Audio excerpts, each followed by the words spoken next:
You're listening to the weekly Dartscast. 180! Hello and welcome to an episode of the weekly Dartscast. Alex Moss here, and pleased to say I'm joined again by my co-host, Darts statistician Burton DeWitt. Burton, how you doing? I'm doing fairly all right. Advance apologies if the audio quality or anything isn't that good. I have a new computer and we're testing this out for the first time this week. Hopefully everything works well though, but I'm doing fine. How about you, Alex? Yeah, I'm doing okay as well, thank you. And yeah, fingers crossed it all sounds good for you guys listening. Yeah, before we come back with another show, it's been I think 3 or 4 weeks since our last regular episode when we had a chat with Barry Hearn and a few other people. Been a few weeks, not much live darts going on. A lot of darts going on at home though. We've seen the darts home concept has really expanded the last few weeks with PDC Home Tour, the remote darts league, Modus of course doing their stuff as well. But what have you made of all of the darts at home stuff that we've seen so far? I think it's good for the players to give them something to stay somewhat in form, give them some competition. Obviously, it's also good for the sport because it's getting some attention. Gary Anderson pulling out due to Wi-Fi was headline news in the United States, and it's not that often we can say that about darts. Pretty much the only other time we've been able to say that was Fallon Sherrick's wins at the Alexandra Palace in December made the news in the U.S. But just based on the sheer absurdity of a two-time world champion having to withdraw from an online competition or a virtual competition, whatever you want to call it, due to Wi-Fi problems, and the fact that there's no other sports going on pretty much anywhere, made headline news around the world, basically. And I think it's also good to give people who want to watch something to watch. I haven't watched much of it because it's on during work hours, at least 5 days a week for me. And I might watch once we get to the playoff stage, but it's a bit slower than normal. It's not overall as high quality, and it's tough to see what's going on sometimes depending on the quality. But it's good to have something there that people can watch, because outside of Belarusian football and Taiwanese baseball, there's really not much going on in the world right now that can distract us from our daily fight against this virus. So I think it's been good for the players. I think it's good to have something to watch. As I said, I've watched maybe 3 nights of it so far out of the 16. I might watch some more as we go forward, but I'm glad it's there. Yeah, I'm in agreement there, and you've got to say kudos to the people that have come up with these ideas. Of course, Modus were the ones that got the ball rolling, and we're now seeing with them the last few weeks they've had 2 leagues going on at the same time. So darts in the afternoon, darts in the evening. The remote darts league as well, we saw that go on over 10 nights at a later time, usually around about 9:30, 10 o'clock that got underway. And the PDC Home Tour, Barry teased us a little bit when we spoke to him on our last regular show, saying that something was coming, and the PDC Home Tour, 32 consecutive nights of darts at home. Every night you're going to see some darts, not in the way that we're used to seeing it with the crowds and the different camera angles and all the bits that go with it. But yes, it's filling a gap in it, isn't it? And there's a huge appetite for live darts at the moment, not just darts, but sport in general. You mentioned there's not a lot going on in terms of live sport at the moment. So it's good in that way. And we're seeing with the numbers, especially early doors in the PDC, the Times reporting that there was a peak audience of 347,000 people watching the first night, the opening night of the PDC Home Tour.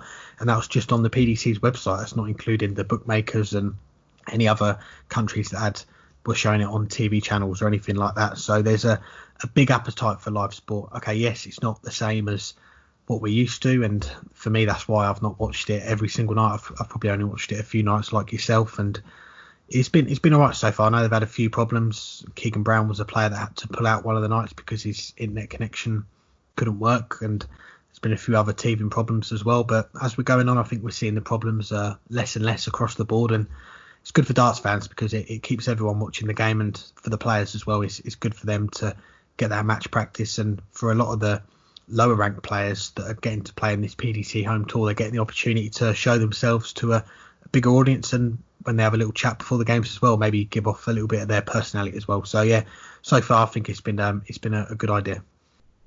Now, aside from the darts at home tournaments, what other darts related things have you been doing so far during the lockdown? Well, I've been losing a lot of darts games. I know that. I've played a few of my friends that's been one of the good things I think about this lockdown. Before the lockdown, I didn't really play that much darts. I'd play on a Wednesday night in my pub league, get my darts out for the evening, and then put them back and not play for the rest of the week. But funny enough, during the lockdown, I've had a lot more downtime and a lot more chance to play people. Of course, playing on our own boards at home, had a chance to play a good friend of the show, Andrew Sinclair from Inside the BDO, WDF. Played him the last 3 Saturdays, had some really good games. Matthew Kinnan, the Darting Nerd, played him as well. A few other people that I've played, some of the listeners as well, and it's been good. It's been good to play different people, and okay, the standard of our games isn't as good as the pros, but it's been good to get a few games in there. Of course, with the podcast that you guys following the feed, you'll see that we've put out some different series over the last few weeks. The Darts Legends, that's been good fun to put together and chat to some of the legends. We've got a few coming up lined up. Of course, this week you'll have heard from Martin Adams. We've got Terry Jenkins, Bobby George, Colin Lloyd coming up over the next few weeks. Alan Glazier as well. We've got a chat lined up with him this week. Hopefully that'll be another good one. And the one that Matthew Kinnan's been bringing us as well, the Riley's Lockdown Challenge. Some chats with some former Riley's UK Open qualifiers. Some good tales on there as well. That the last one we had was based on the Beast from the East and players that unfortunately couldn't make it to Minehead in the end to play. But yeah, there's been lots of good stories coming from them, and yeah, hope you've all enjoyed what we've been able to put out during the lockdown. Yeah, and if you haven't had a chance to listen to either of those series yet, I highly recommend you do, not just because we're putting it out, but because it's high quality darts content. What have I been doing though? I've not been doing as much. I played a tournament online about a month ago. Won, I think, 3 legs in it, but hey, a leg's a leg. Had some Zoom darts with some friends a few times. While you were recording your answer, I put it on mute, took out my darts, and I threw a nice little 60. 3 darts, bang in the middle of the single 20, which for me is actually pretty good. So, a nice throw every now and then. But I haven't done as much. I took a little bit of a break. I've been on a little bit of a break. But it's good to get the darts out again. And maybe you and I should have a game sometime soon. Hopefully none of the legs take 76 darts like I see one of your legs did the other day. Yeah, definitely be up for that. And got to correct you, unfortunately it was 79 darts, so even worse. But let's move on to our first guest on this week's show, and it's with a former World Series winner, Kyle Anderson. I'm joined today by the former Auckland Darts Masters champion, Kyle Anderson. Kyle, how are you? Not too bad, Burton. How are you, buddy? I'm doing well, and thanks for joining us. And first off, we have to start with the news we all heard last week. After 4 weeks in isolation, you finally tested negative for the coronavirus. What's it been like now that you got the all clear to be able to return home to your family? I think it was more the relief that it had gone. After the first week and a half, I had no symptoms, so it was just a matter of waiting. And 2.5 weeks of just waiting what's going to happen, and doctors are still saying that you're sick, but you know yourself that you have no symptoms. So it was just more the uncertainty of what is it going to come back, or is the cough going to return, or am I going to be hospitalized? It was just really uncertain. Now, before that, you made the decision to fly back home to Australia about 6 weeks ago now, when the season went on hold and a lot of events postponed or canceled. Was having family time the main reason to go home, or was it just the uncertainty of what was going on? What it was more of an ask. Damon said to me, we were practicing at the time and we were watching the news. It was saying that Australian borders soon to be closed as we were watching Australian news. And Damon just goes, you know what, I'm going home. And to my reply was, I'm coming with you. And that was it. There was no thinking about it. There was no umming and ahhing about darts. It was just, let's just go home. As we mentioned, right after you got home, developed some symptoms and tested positive. How difficult was the month in isolation, and what did you do to get through it? It was very difficult because, I just got home, so I got to see Tara, I got to see Charles, and we were enjoying time together. Then all of a sudden, I get a phone call from the doctor's surgery from down the road, and the lady goes, sorry to be the bearer of bad news, but you've got the coronavirus. So instantly, and as you do, I started crying because I didn't know what was going to happen. And I thought that was and to be honest, what the news said, I thought it was going to be a death notice. So I started crying. And I sat down with a lady on the phone, and she says to me, "You've got to pack up your stuff, and you've got to go isolate yourself from your family, because if you don't isolate from your family, that means that they too have to be isolated for the duration of your isolation." So I had to pack up and go up to the in-laws' farm, where I had a portable house up there. Well, thankfully, everything ended up well, and let's go back to some happier times. We were looking back. We first had you on the show back in our first series back in 2017, more than 3 years ago. And what a year 2017 was for you, winning your first TV title, the Auckland Darts Masters, as well as your first Pro Tour. What memories come to mind when you think about that TV title? The TV title, I think, to be honest, I'd say the 160 finished against Corey. That was more or less a game changer, I believe, because Corey was on fire and I hit that 160, and all of a sudden he was on tops or something. I took that 160 and it really hit him, and then I just found confidence from that. It's funny how they say that when something changes in a game, you find confidence, and that 160 for me was confident. You mentioned that beating Corey Cadby in the final last leg decider. Over the weekend, we heard an interview from him that after some hard times away from the Auck, he plans to come back and give it a go. Have you been in contact with him all recently, and do you feel if and when he comes back, he'll be able to resume fully and at top level? Yeah, I have not had contact with him. I've had barely minimal contact with anybody for the past 5 weeks, bar Mac and family, close family. So, but look, it's going to be a hard road. I don't know the ins and outs of what Corey's been through. But we're not that close. We're close on the dart tour, but we're not that close. As in, I call him every week. It's. I don't know. I think I found it very hard being over there away from family. I think Corey's still a kid, and he's got a young family as well, so he found it more harder. But I can't comment on what he's been through because I don't know the full story. I haven't watched the video yet or the clip, so at this point in time, I can't comment on that. But well, that's fair enough. We'll go back, talk about you for a bit. After that World Series win, made your first ranking TV semi-final in Hasselt at the European Championship, hitting a 9-darter before getting edged out by MVG. How proud of you were you at that run in Hasselt that weekend? I'd say that in Hasselt, the week in Hasselt was brilliant. Me, Mac, and one of Mac's mates, we called him Spag.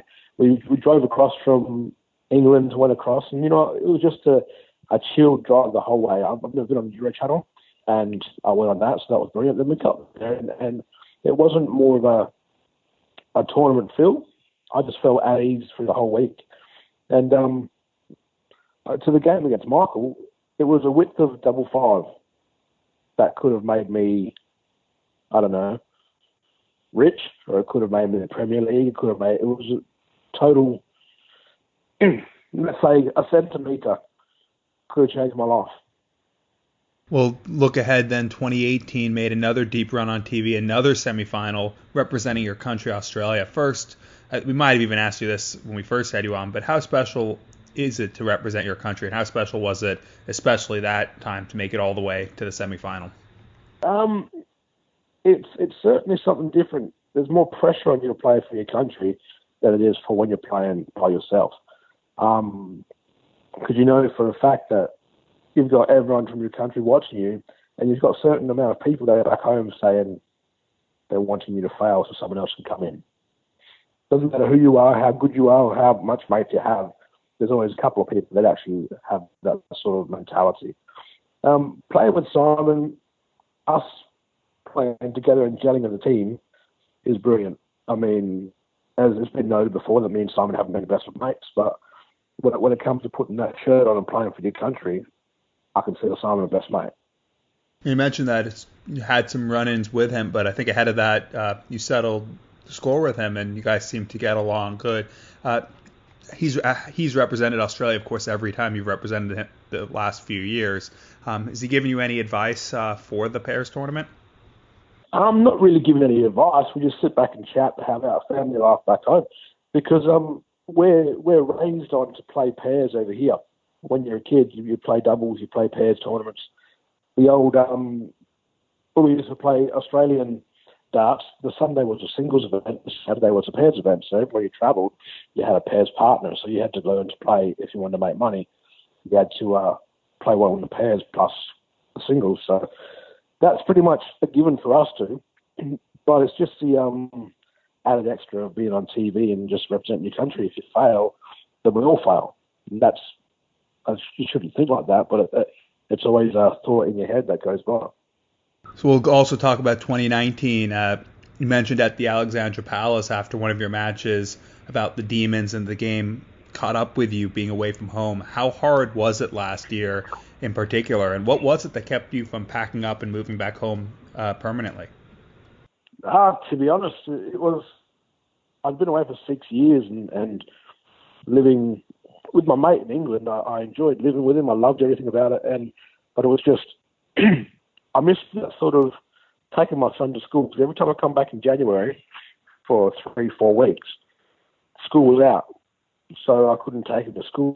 I couldn't, pack lunches for him. And being a dad, that's something to look forward to. I couldn't take him, to see his mates to a footy game or anything because it was just off season. So it was seeing them whilst I was playing darts, because I had other things occupying my mind. But then, I just started playing bad. My health started deteriorating a bit, and then all of a sudden I started thinking, well, what if something happened whilst I was away? I'd rather it happen if I was home, because then, I don't want a foreign land, no offence to people from England, but I don't want a foreign land to be the last thing I see, as per se. I'd rather it be home or just family in that case. Well, fair enough, and I know that feeling, having lived overseas for a year, and the homesickness. I can't even imagine 6 years and being that far away. But let's look ahead. 2020 this year, your friend, childhood friend Damon Hedda won his tour card at Q School and moved over to the UK. Obviously, the season's been interrupted, but how much did that help you, having him over in the UK competing alongside you? I was sitting back watching him when he was playing Q School, and he said to me, if I get a tour card, you're going to come live with me. I said, I've already got a place to stay, but if you get a tour card, maybe so we can catch up just like old times. So, be 5, 10, 15 minutes away, I'll just come driving down to your house and do what we do. So he got a tour card, and he was going to move to Manchester, and I said to him, what are you doing? I said, that's nowhere near me. I said, I'm in the East Midlands, so find somewhere around there. So they did, and it was about 16, probably 20 miles from mine. And I said, look, I don't mind that. I'll drive that half an hour or so just to come and see you. And so we ended up practicing a lot together, and I think it helped my game a bit, because I started enjoying it, and I started to have that sort of home feeling with me, and it was everything but my family. It just made me feel like I was back at school. And finishing up, you mentioned family, you mentioned starting to feel comfortable again on the hockey. Obviously, there's a lot of uncertainty right now. You have, of course, the all clear with your health, but what's the next plan? Are you going to play the PDC at home series? And if and when the season gets back underway, what are your goals? Everything's up in the air at the moment. With the PDC Home Tour, I'm hoping to, or I'd like to, but I've got to find, I don't know, just got a dartboard in the garage, so I really haven't really got a light set up, because this isn't home for darts as such. When I come home, it's just family time, so it's not darts. So when the PDC comes back, when it does, when it doesn't, I don't know. I think this year might be a bit far-fetched to say come back, because I think Australia's got international restrictions on travelling, so I think that cuts me and Damon out for, I think, probably to the end of the year, maybe. I'd like to think about that when it comes to be, because right now I'm back with the family. It's a different sort of take on life whilst I'm back here. It's not darts related. It's more, family time and catch up. Well, Kyle, thank you so much, and hopefully that time comes soon, and enjoy your recovery with your family. No worries, mate. Thank you very much, buddy. Thanks to Carl for joining us, and a few of your listener questions, a few of you getting in touch. The first one comes from at Capt Mike Yates, who says, at what point do you think the idea of cramming PDC Tour events into the remaining calendar becomes impossible and 2020 should be classed as a write-off? Well, that's a good question. It's a tough one. And Barry Hearn said when we had him on our last weekly episode, even though obviously they're not weekly right now, that the plan is still to play all the major events. But if at some point there's not time to get any of the events that are needed to qualify for those, you're going to have to start writing some events off. Writing the entire season off is difficult because you have a 2-year tour card system. And what do? Do you just call the season a wash and come back in 2021 as if 2020 never happened? But is that fair then to the players who don't have tour cards? It's obviously, you have to be fair to the current tour card holders and give them their 2 years, or give them, if they're on their second year, that year to be able to try to retain their card. But it's also not fair to the other players, some of whom, like Mark Webster, decided to take a year off expecting they could come back in 2021. And the promise was always, you can always come back and give it a go next year. If that's now taken away, you're saying that the decision not to try in 2020 is a 2-year ban. And it's tough because you have to be fair to both the current players and people who aren't on tour, but you also can't just have a season that doesn't give you a chance to qualify for any of the events. It doesn't give you a chance to move up the rankings. I think the first thing you would do is have to kick the end of the season out into February or March. That becomes the first step. If that becomes unrealistic, then you have to start considering which tournaments do you cancel. And at some point, yes, you might have to consider a wash. But I think we're still a few months off from going into the backup plans of pushing the season out, and we're even further off from calling the season a wash. But it's obviously something that they have to be thinking about already, and soon you're going to have to start making calls on individual tournaments and then on the rest of the calendar. Yeah, it's a difficult one to answer, isn't it? And before we started recording, I had a look over onto the PDC website, wrote out all the weekends that we've got left in 2020, starting off with the next live darts, if you like, that we're going to see after the home tour. At this moment in time, that is the 11th of July. They've got four Challenge Tour events that weekend, and then the following weekend we're coming to the World Match Play. They're the first events coming up on the PDC calendar that haven't been taken out because of this virus. Of course, when we last spoke, we were talking about all the Premier League. They've got new dates starting off again at the end of July. The World Series has been almost decimated apart from one event. But since we've last spoke, April, May, June, all those events have been either postponed or cancelled. I think a lot of them postponed, the World Cup being the big casualty at the moment. We're not quite sure when that's going to happen, if it's going to happen at all in 2020. But yeah, I was just having a look, really writing out all the weekends that we've got left. And at the moment, the World Match Play 18th to the 26th of July. Then you've got, what I've got down here, the whole of August is pretty much empty in terms of weekend events. And then after that, it's pretty chocker for the rest of the year. We're talking European Tour events, TV events. There's I think there's only one spare weekend during the rest of 2020. And this is, of course, if we're allowed to go back into playing these events. This virus, we're not quite sure when the restrictions are going to be lifted. Barry talked about his 4-phase plan. He was going to get the darts at home thing going. And then it was talking about playing events without a crowd, with a limited crowd. And then back to the what we're all hoping to see one day again is darts with full capacity crowds again. So it's difficult to answer. I think, like you, we could see an extension to the season. That's, as we're going, that's probably the likelihood. And there's so much that needs to be decided, really, isn't there? And we're not quite sure what's going to happen with all these events. You've got like the World Match Play. That's the next big one on the calendar. I've seen the Winter Gardens website. There's been a few pictures doing the round on Twitter that a lot of the events in July at the Winter Gardens, they've already been postponed or cancelled. So it's looking tough for the World Match Play.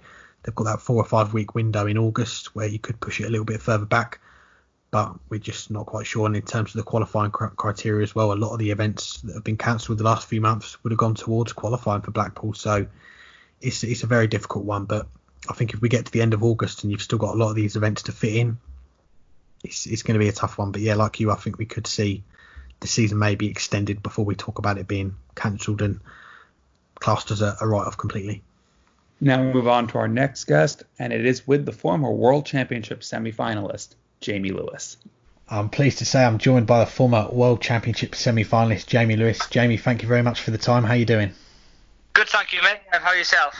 Doing all right, and as I say, thanks for the time, and we'll start off with the PDC Home Tour. A couple of weeks now since you played on the very first night and finishing top of the group. You must have been pleased with how it went for you on that opening night. Yeah, I was really chuffed. Obviously, playing on the Home Tour is a lot different to when you play normally. I wasn't quite sure what to expect, but to be fair, I really enjoyed the night, and obviously to top the group as well was a bonus. I'm looking forward to the next stage of it now, yeah. What's your sort of practice routine in usual times? Do you play with anyone else? Do you just play yourself on your own board, or what's your usual practice regime you do? Yeah, I normally just play by myself. I've got a few mates that live around me that obviously like to play darts with decent players as well, so sometimes I'll meet up with them. But mainly for the week, I suppose I'll just have a few hours here and there in the house and that, and just obviously get prepared for tournaments. Obviously it's a bit different now at the minute with what's going on, but I'm just trying to practice as much as I can really, and keep the arm going. And there was a lot of eyes on that first night of the Home Tour that you played in, over 300,000 at one point watching the games. Were you aware of just how many people might be watching? Because a lot of people were looking for darts to watch, weren't they, during this lockdown? Yeah, well, to be honest, I didn't really know it was that many. I wasn't too sure how many would be tuning in, but I kind of knew there'd be a lot because it was the first night. And I was quite nervous, to be fair. It's probably one of the most nerve-wracking I've been, really. It was just as nervous as playing on stage, so it was quite weird. I was going up to my spare room and nervous. And yeah, you were the first guys to play, and obviously a new thing that the PDC are doing. But how did that process work for you, being picked for the very first night? I'm not too sure. The PDC obviously sent everyone an email out with the plans of what they were going to do over the 32 nights, and they just kind of asked everyone to just tell them when they were available, really, and I kind of put my name down for any night that was available. I'm not too sure how they did the draw. I don't know if they picked it out of the hat, or I don't know how they did it, but I had an email then saying I was on the first night, and yeah, it was I think it was a couple of days before it started.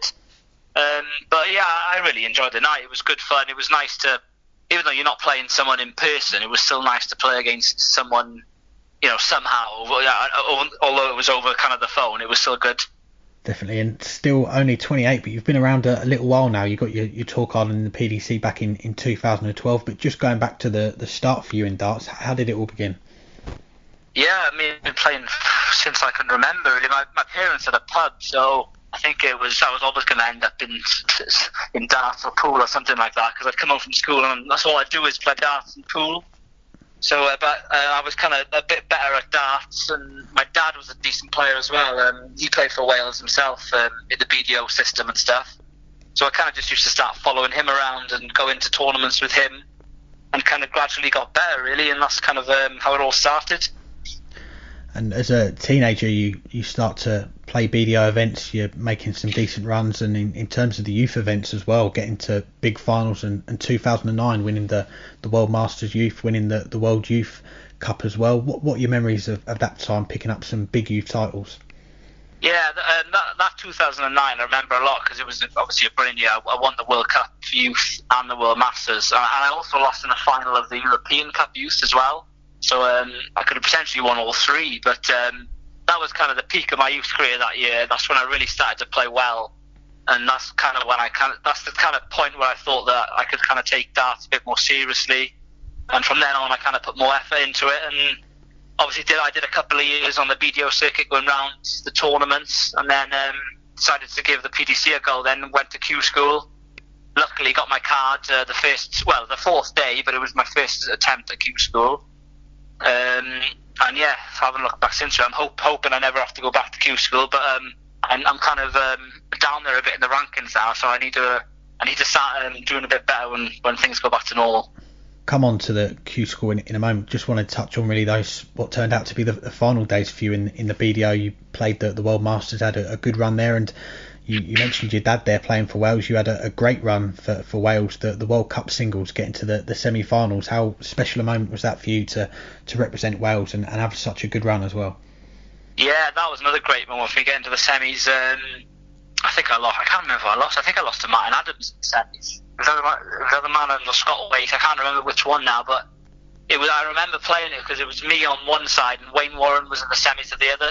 So it could have been an all-Welsh final, but I think we both ended up losing. But yeah, obviously to play for your country is a great honour. I had some great memories playing for Wales in the BDO, obviously through the World Cup and the 12-man squad as well. And that kind of pushed me on really. So it gave me that stage experience as well, which obviously helped when I moved across to the PDC. You touched on going to Q School, getting your tour card at the first attempt, but at that age, 20, what was the sort of thinking process behind that? Were you just keen to go over to the PDC straight away? Yeah, I kind of hadn't planned on going over, but then things sort of happened, and there was a chance for me to go to Q School, and there was a couple of my mates, Ross Smith, Joe Murnan, who I was obviously quite close to in the BDO, well, still am now. They were going to Q School as well, and I kind of went at the same time as them.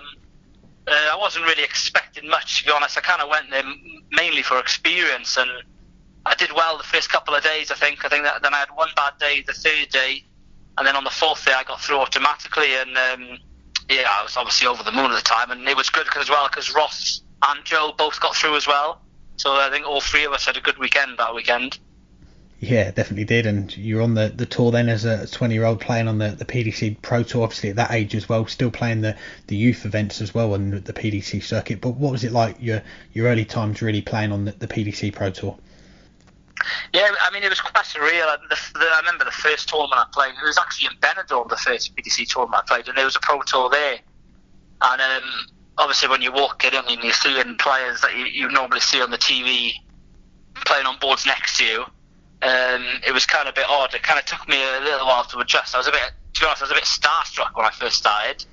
But obviously then the more you go on and the more you end up playing these players and stuff, you kind of just get used to it. And as I say, it's been a long time since I got my card now, but I've loved every minute of the PDC, and hopefully I'll have a lot more years to continue. Yeah, and looking at that first year on the tour, it was actually performances on the youth tour which got you into Ali Pali at the end of the year, World Championship debut. You won a couple of youth events to qualify. What do you remember about that first appearance of what was going to be quite a few appearances it's turned out to be, playing in the biggest tournament there is in darts? Yeah, the first, I mean, I love Ali Pali anyway, but the first experience was obviously, I was really nervous leading up to it. I was obviously in the prelim round as well the first time I qualified, which was only best of 7 legs at the time as well. So it was obviously a short format. So I wasn't, the first time I didn't really, not that I didn't enjoy it, but I wasn't comfortable playing. I was really nervous and stuff, but I think it kind of helped me then for the future times when I went back the following year. I was kind of a bit more prepared and kind of knew what to expect. And obviously since then I've had some good memories at the Ali Pali, but it's a brilliant venue, and obviously it's the World Championships as well, which is the big one everyone wants to be in and everyone wants to do well in. So I just love playing there, to be honest. Yeah, we'll come on to some of those memories in a moment, but as you're continuing to progress in the PDC, you're making bigger tournaments as well as the World Match Play. Of course, you played in the World Cup, the PDC World Cup with Wales, breaking into the top 32. Things that are going nicely for you those early years in the PDC.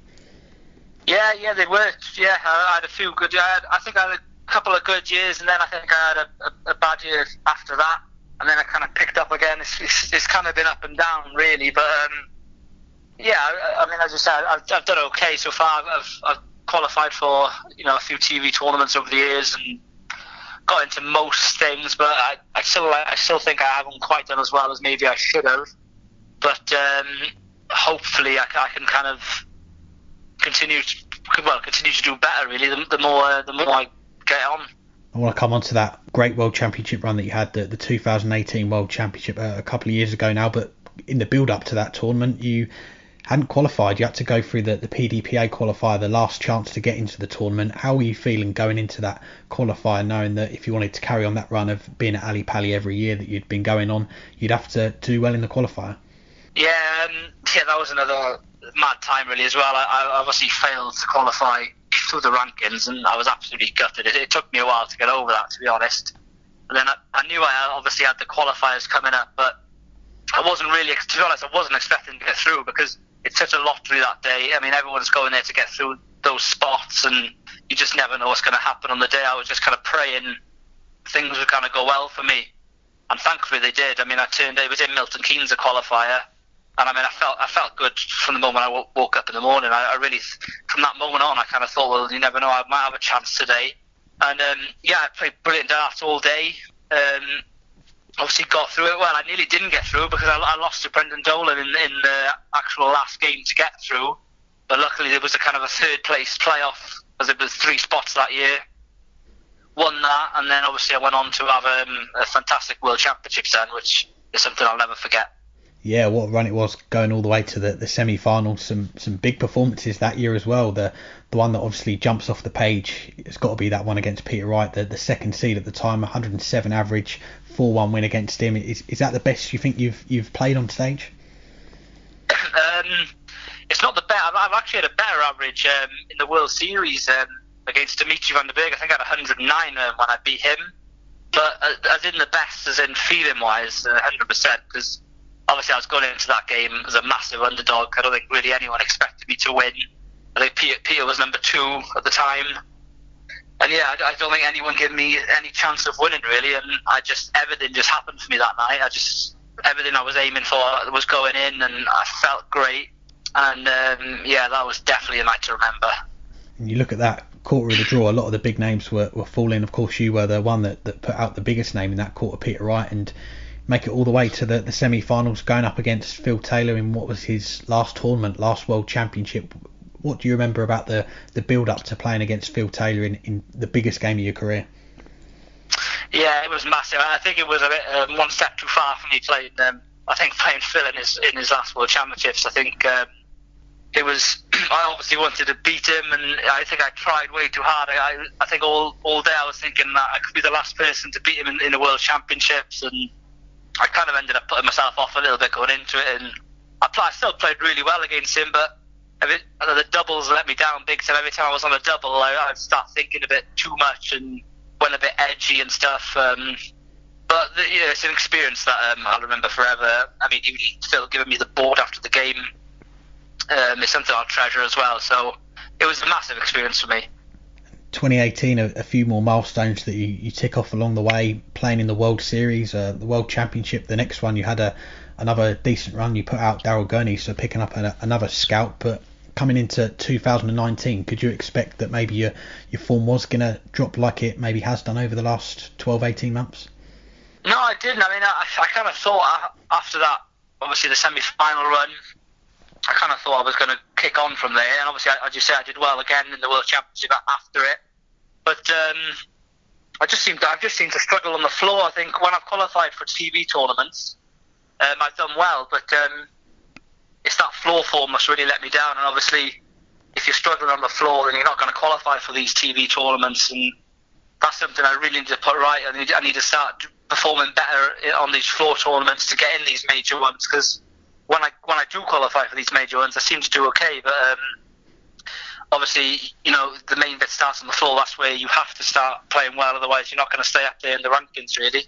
Yeah, absolutely. And you've had some tough times on the floor, and with Dart Connect now, obviously everyone can see all the games, see how people are getting on. And you had the 48 average in one game last year. Was that the lowest point for you last year, do you think?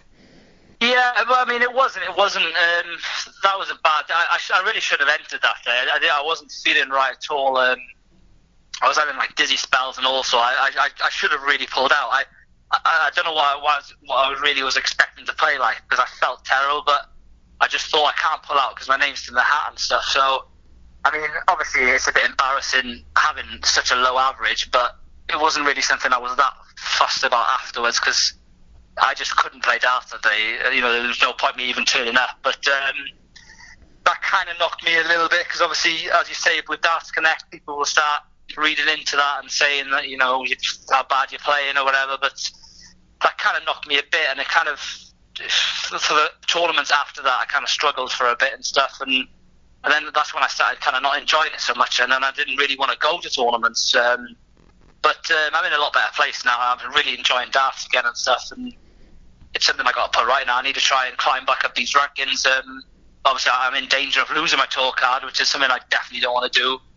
But I mean, I still know my game's there. I just need to try and get a bit more focused and get back on it, really, and start climbing back up these rankings and doing well in all these tournaments.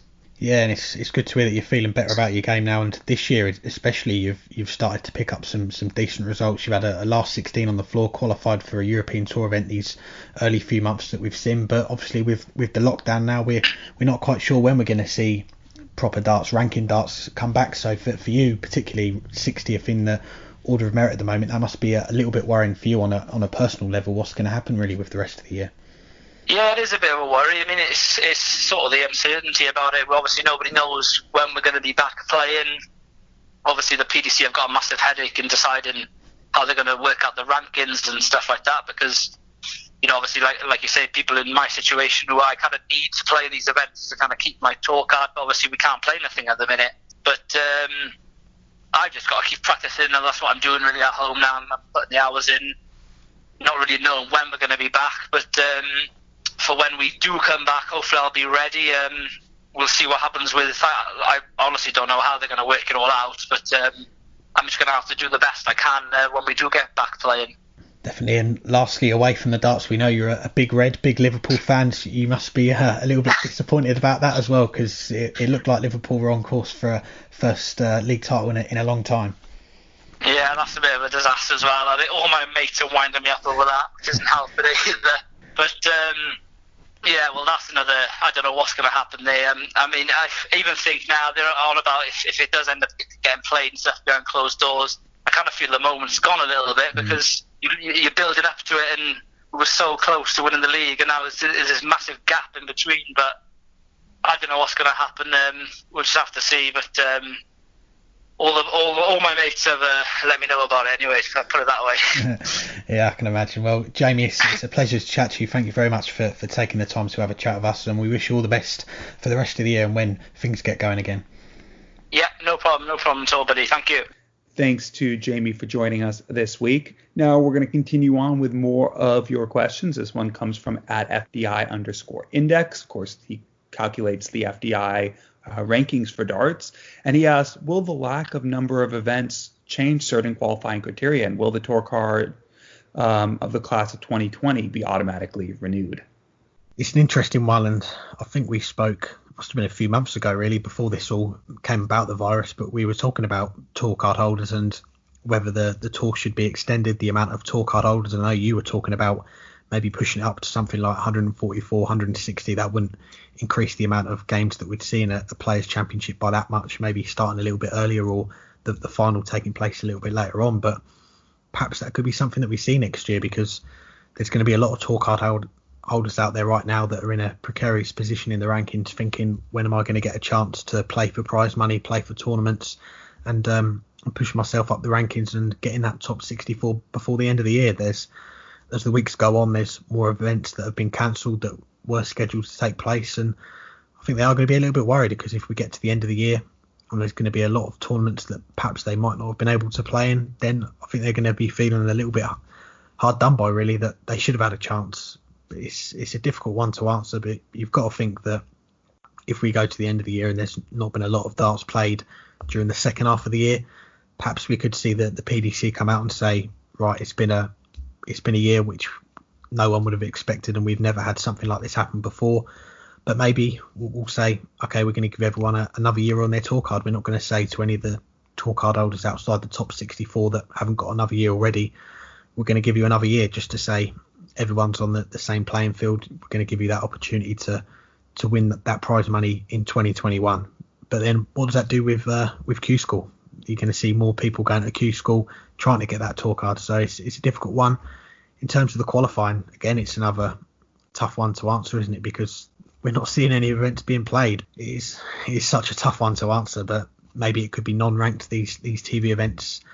I'm not quite sure, but I think the PDC are going to be desperate to get something in the books. And with the World Match Play coming up, that's the first big hurdle that they've got to overcome, really, is how are they going to decide that the Pro Tour top 16? Is it going to go off what we've got now?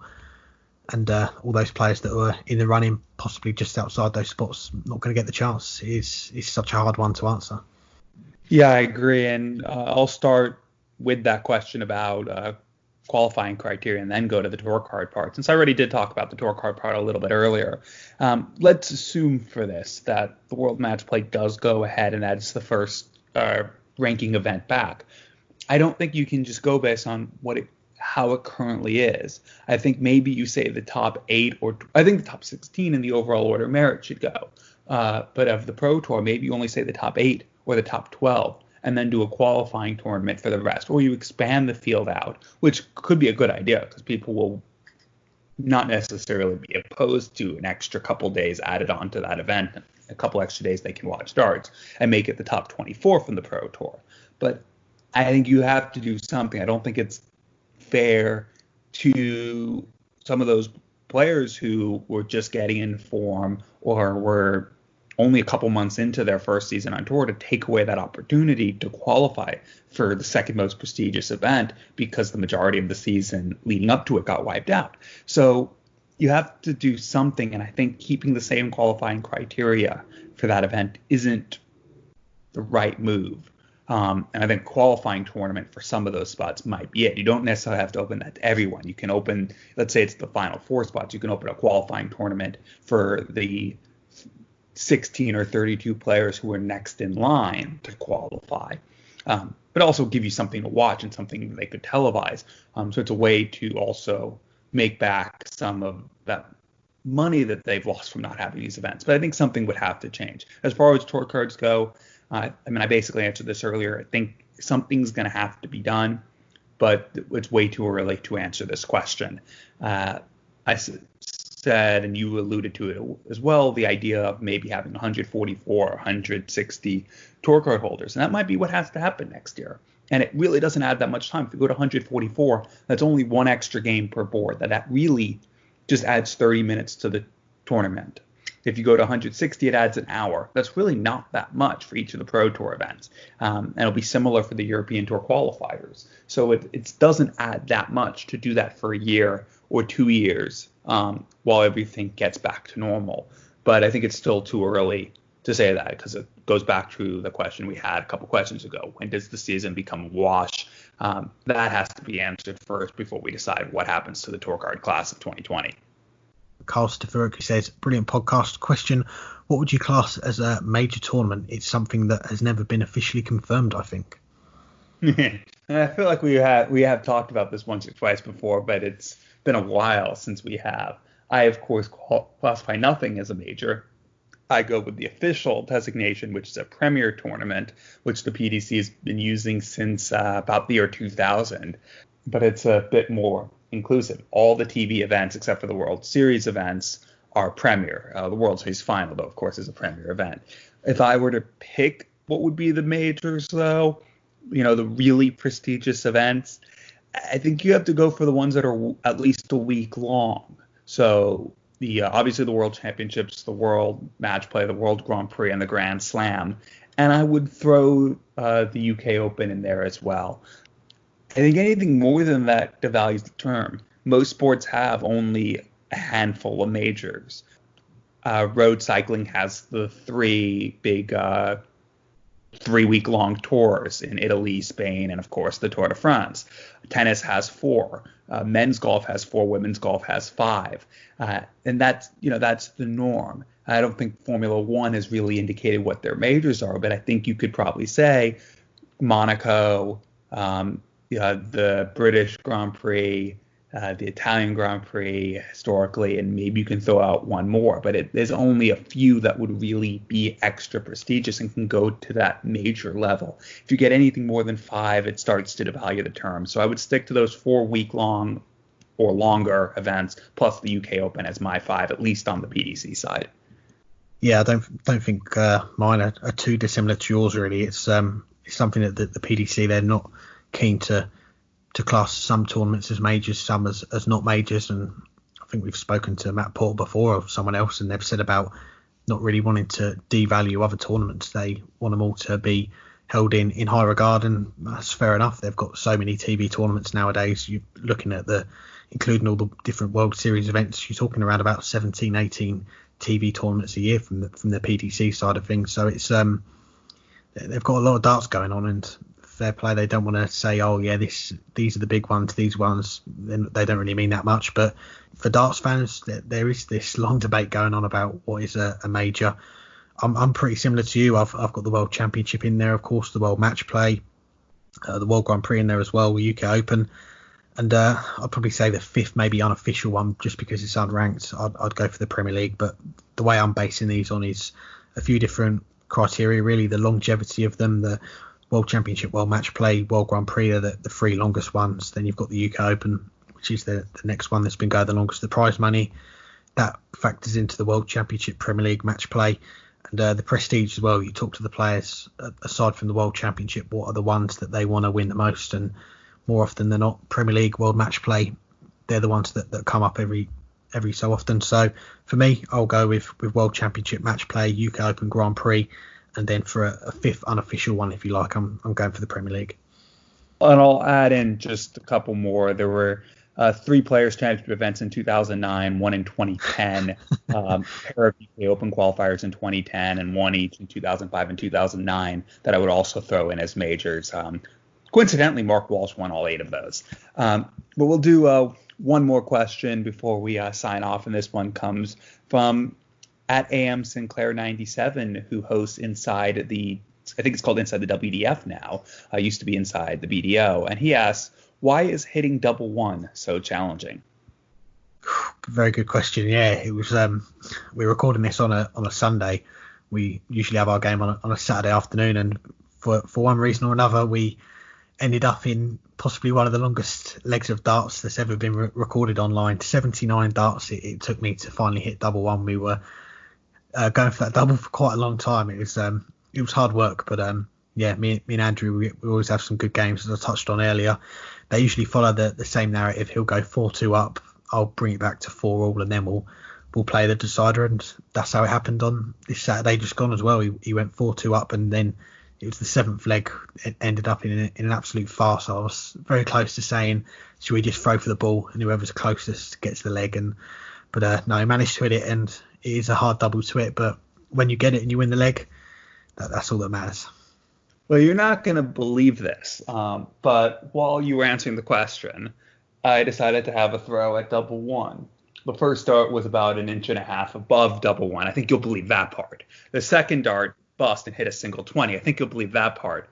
The third dart didn't even have a flight in it, but since I already busted, I decided, what the hell, and I threw it as hard as I could, and it's banging double one. So I don't know what you're talking about saying that double one is so hard to hit when you can hit it without even having a flight in the dart, or at least I can, apparently. So believe that or not, but it can be hit, and I do like double one, maybe because I have a lot of practice on it. But I don't know. I don't think double one is necessarily all that hard as compared to some of the other doubles. And I mean, I hate double 12. I hate double 12. I would rather I'll go double 11, double one more often than I would go double 12, just because I'm that bad at double 12 and I'll accidentally hit a double 11 somehow aiming for double 12. But I don't know. I've never been afraid of double one. It's double two that I've been afraid of. And from 5, I'll go 3 double one more often than 1 double two. But yeah, I don't know. I like double one. And maybe it's like double 18. I don't know. But I'll leave it at that. I don't know. Because it's not as difficult to me as some of or most of the other doubles are. Anything else for this week? Yeah, I mean, that's where I differ a little bit. My favourite double is actually double 12. But no, just to say thanks everyone for listening. Hope you've enjoyed what we've had to say. Hope you've enjoyed the guests that we've had on. Thanks to them for coming on. At the time of recording, we haven't spoke to them yet, but hopefully they've all had a chat with us before we're bringing you this. Hope you've enjoyed our other couple of series that have been bringing you, the Darts Legend series every Monday. That seems to be the time slot we're doing at the moment. So every Monday a chat with Darts Legend. So I hope you're enjoying them. Hope you're enjoying the Riley's Lockdown series from our good friend Matthew Keenan as well. And yeah, hope you guys are all keeping well, enjoying the show. Let us know what your favourite and least favourite double is as well. Is it the same as ours or different? Let us know. And yeah, thanks everyone for listening, and we'll be back very soon. Yes, indeed. Well, you said you like double 12, but is double 12 your favourite? I would say it is. Yeah, I had a good little spell of double 12 being my favourite. My probably least favourite, I'd say, is at the minute double 3, because when you split it, hitting the single one seems to be a bit of an issue for me at the moment. I would say, double 12 is easily my least favorite. My favorite It rotates, but probably going to say double 16 right now, like any left-hander.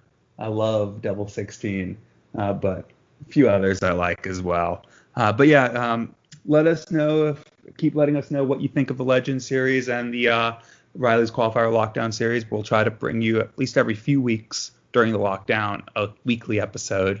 We'll still call them that, even though they're obviously not weekly right now. Let us know anyone you want to get on for any of the series, since we have 3 series going on right now.